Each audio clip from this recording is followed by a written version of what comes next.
In this problem, we were trying to simplify this complex fraction.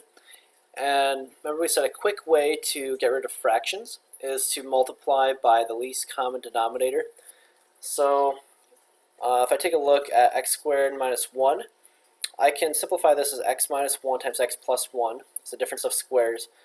So that, and looking at the x plus 1 here, the least common denominator would be x minus 1 times x plus 1. So I'm going to multiply the numerator, so this entire numerator here, by x minus 1 times x plus 1, and the denominator by the same thing. So when I do that, I'm going to be left with a 2 times x minus 1 times x plus 1, which will give me 2x squared minus 2. And then I multiply this part as well, 7x plus 2 over x plus 1 times x minus 1.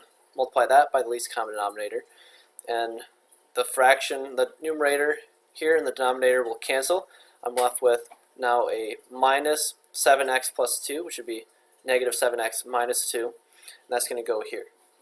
Okay, in the denominator, so the x minus 3 minus 5 over x plus 1, multiply both of those by x plus 1 times x minus 1.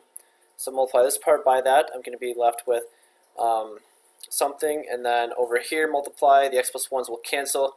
I'm left with a negative 5 times x minus 1.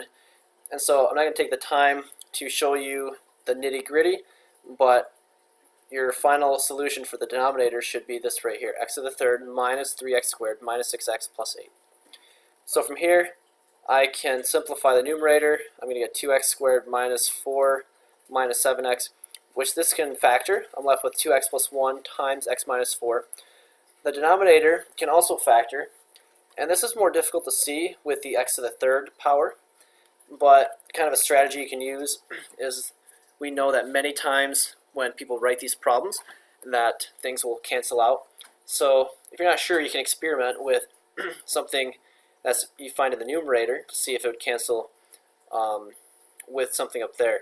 So we see an x minus 4, we can maybe try an x minus 4 to factor that out and see what we get. And that would work. We pull an x minus 4, we're left with x squared plus x minus 2. So the x minus 4s would cancel. I'm left with 2x plus 1 over x squared plus x minus 2, which would be your final answer.